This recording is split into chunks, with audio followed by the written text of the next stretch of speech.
I can't believe it, but Marvel just revealed the opening scene of Spider-Man Brand New Day, and it sounds incredible, but some fans are upset that Spider-Man has a new AI assistant in the movie. Let's talk about it all. But as the marketing for Spider-Man Brand New Day is ramping up a little bit, they have now released the first 3 pages of the script for the movie with a ton of annotated notes. And this gives us a ton of new information about the movie, when it takes place, what is in Peter's note that he's writing to MJ that we hear a bit of in the trailer, and so much more. Now, one part that fans are not happy about is the fact that Peter has a new AI assistant named Evie in the movie, and in the annotated notes here it says she is sadly the closest thing Peter has to a friend. Some further context, this is how it's used in the actual script itself. The same place from the end of Spider-Man No Way Home, 9 months later, which is actually a pretty big detail because a lot of us assume from the first synopsis we got that this movie was going to take place 4 years after the ending of No Way Home, and this is saying 9 months, so maybe after this opening scene there's another big time jump. But as you can see, it says Peter sitting at his desk here, he's loading up his web cartridges, and it notes that he designed them himself.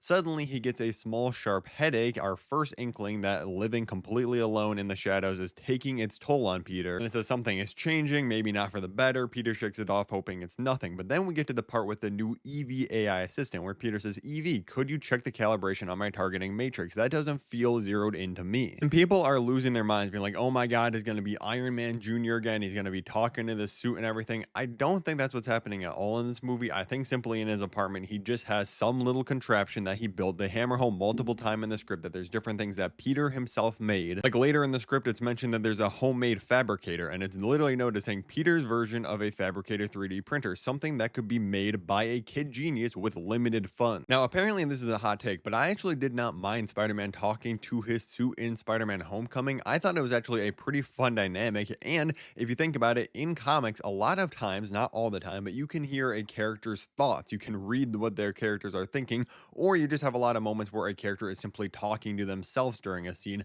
that would not make a lot of sense in a live action movie. It would just feel out of place or maybe corny. I think this is just a creative way to give Peter someone to talk to while he's very obviously sitting by himself most of this movie. It's even here in the script, it's noted that she is sadly the closest thing Peter has to a friend. So they're even acknowledging, yeah, it's not a good thing that Peter really has nobody to talk to besides this one AI assistant thing. I think a lot of people are wrongfully mad about this just because the word AI now is like an immediate knee-jerk reaction to be like, oh my god, that's terrible. And I do agree in general, like generative AI has no place in movies. It should not be replacing jobs or artists or any of that. Bad for the environment, all that stuff. But this is not talking about AI in that sense. This is the same exact way we've had Tony talking to Jarvis for years and years. Now, I do get there are some people that aren't mad about it like that. They are just mad about the fact that Spider-Man is talking to an AI assistant. But again, we don't know that it's actually in his suit again, like it was in Homecoming. It might not be at all. That's literally only in the opening scene of the movie. That's all we know yet. But again, even if that's not the case, I still don't think it's gonna like ruin the movie. Like Peter is a very smart, scientific kid. He's obviously gonna be working with different tools and stuff that are available to him.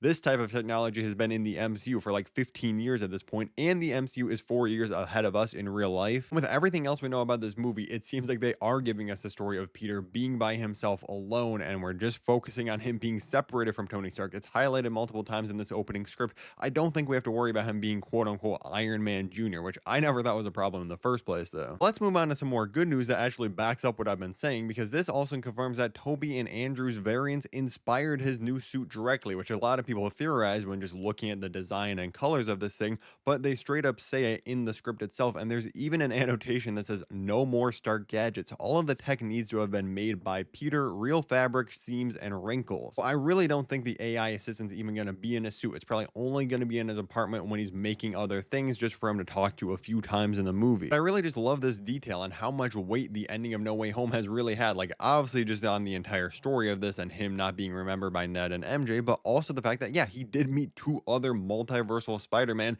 and he really looks up to them and is inspired by them, and so much so it's literally seen in his suit itself. I think that's such a cool detail, especially since he's now on his own by himself. He's gonna look back on that time with his other Peters very fondly. Destin Daniel Cretton said that Peter is going through a stage I think many of us can relate to now. He's living in the middle of NYC surrounded by millions of people, yet somehow he feels completely disconnected and alone. Now, like I said, let's move on to the full note that Peter wrote to MJ. We hear a little bit of it in the trailer, but this goes more in detail. He says, hi, my name is Peter Parker, and you don't remember me, but I have something to tell you that's going to sound crazy, but it's the truth, and I know you're going to believe me because you're very good at telling when I'm lying. We used to know each other. We were together, but something bad was going to happen to the whole world, and the only way to stop it was to make everyone forget me, including you, because I'm not just Peter Parker. Parker, I'm Spider-Man, and sometimes Spider-Man has to do the hard thing even if it breaks Peter Parker's heart. Maybe I'll never read this to you, maybe I'm just writing this just for me, maybe that's my responsibility to live alone with the truth. That's an insanely hard line right there, but the truth is I love you, and I hope deep down something inside you remembers you love me too, or maybe not, maybe right now I just need to be Spider-Man. And if you're wondering how this works into the opening scene of the movie, it starts when he's in his apartment. This is like the voiceover playing where you hear him reading off the letter, as you can see, and then it shows him like jumping off the ledge of a building, letting himself fall down. That scene again we see in the trailer. Let me know your thoughts on this scene in the comments down below. We got another scene description at CinemaCon a few weeks ago of him meeting MJ and Ned for the first time in this movie. If you want to hear about that, click the video at the top of the screen, or for the opening scene of Beyond the Spider-Verse, click the video at the bottom.